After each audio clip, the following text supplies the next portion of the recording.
Freddy's Family Diner, a place for family fun and relax. My name is Karen Upton, and I will help you to start your career easy. Now I'll tell you all important information that we have to tell to all the employees of this place.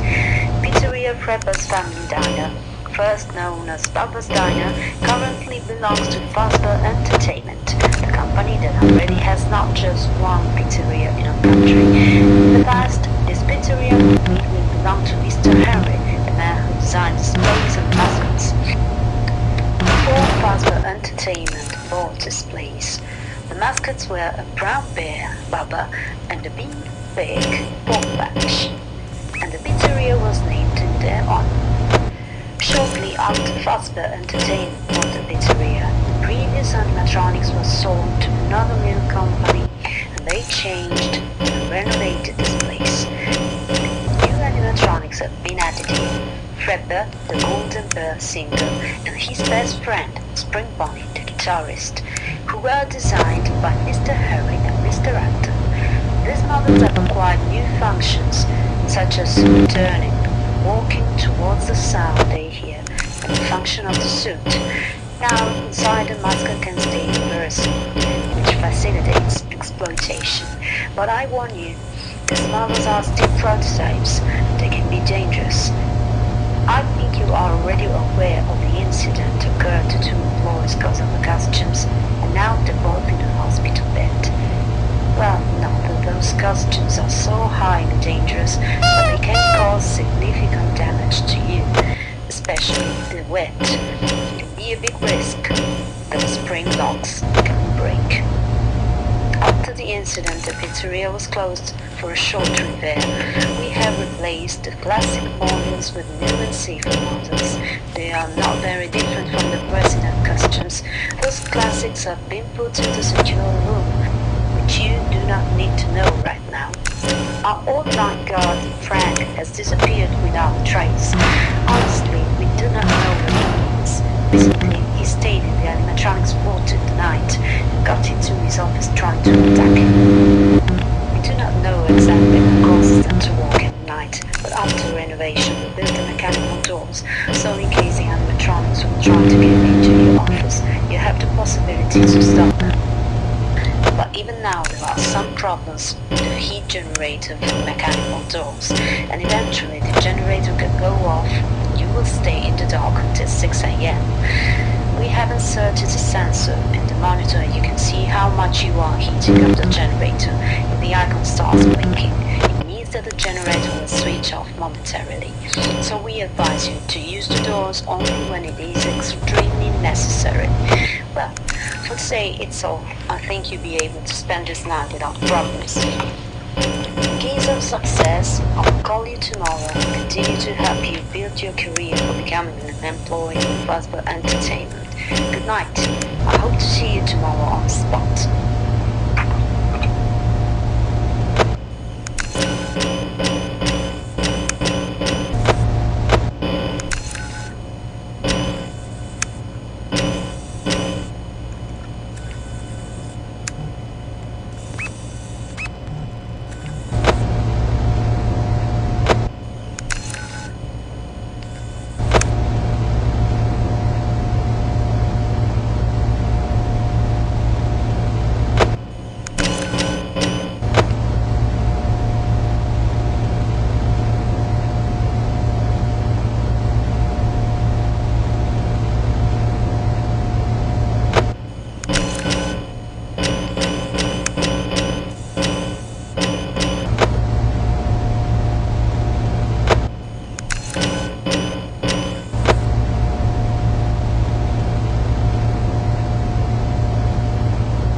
My name is Eddie Lin. I'm a voice actress from a game development team called the Madman Studios.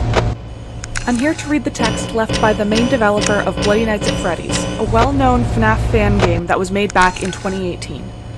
Let's call this a developer call, since I am speaking directly with you.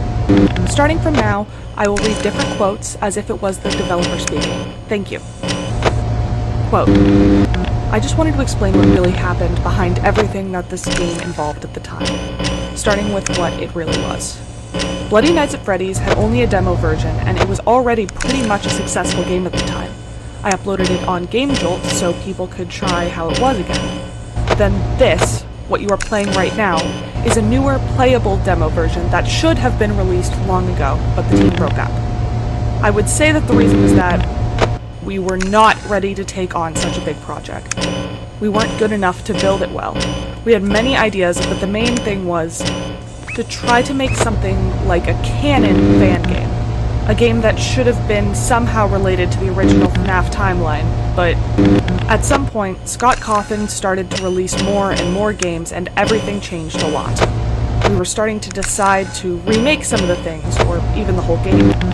But after spending years on it, most of the team lost interest. People started to do other things, and at the time, I was mad at them. And now, I want to apologize. I just always wanted to create a video game. And once I had an opportunity, it got lost because of me. I was too angry because people started getting distracted. The situation behind the developing was too irritating. We were starting to disagree and fight over literally nothing. We were losing time and everyone was under a lot of pressure. And in the end, we left it. Everyone had to quit and start something on their own, something different. I was too upset, but the saddest thing was that I had to say to all the people who were waiting for the game that we canceled the production. It was a really rough time, and I still think that it was all my fault. I'm sorry for what happened. The game, as it was, had real potential. We even had some YouTubers as voice actors, like Vapor the Gamer, which I think you already heard at the start of this demo. Yes, he was voicing the TV ad, and personally, I think it was really great. Then we had Zalzar, who had to voice Fredbear 2.0, and I don't remember, but I think I had some recorded lines from him, but I think they're lost now. We had other voice actors for other robots, but as it happened, we couldn't build the game, and we failed. After this disaster, I wanted to release at least something, but it never happened. I personally can't code, and the game was too broken. Now, we fixed what we could to make it a playable and beatable game. The main coding problem was AI, specifically one, Spring Bonnie 2.0, which had a randomization function. Basically, he should run in one of the halls, just like Foxy from FNAF 1, but with a little bit more randomization. The robot chose one of the two halls, and the player could have predicted which by looking at the mini Spring Bonnie figure on the table. The figure looked at the door where Spring Bonnie 2.0 should have ran towards you. And you should have had to close the door when you were watching the animatronic run on one of the video cameras. Ugh, it was hell. We tried many times to make it work, but we always failed. Then, besides that, we had 2 new other characters. Altogether, there were 5, plus another secret 3 that should have appeared on cameras as secret screens. Combining them all, the result was that it was very broken. It was completely my fault. I think because I was the one who designed the paths and the whole place. It just wasn't possible to make it work correctly. Now, I just realize how stupid I was at the time. Now I know much better how to create games, and the experience with Bloody Nights, I would say, wasn't for nothing. I learned a lot, and now I know how to prevent the same mistakes from happening. Other than that, I know how wrong the game was because it wasn't following the formula of a good, scary FNAF game. And if I would ever get a new opportunity to make a new one, it would be much better. I mean, as my project. I never was thinking to make a competition game between fan-mates. But all I wanted was to create something great and maybe unique. It didn't work out so great, I know. But watching people play it and read their comments was amazing. I want to say thanks to all the people who have supported us all this time. It was really kind of you. End quote. And the next night there will be another call that I will read. Thanks for listening. See you later.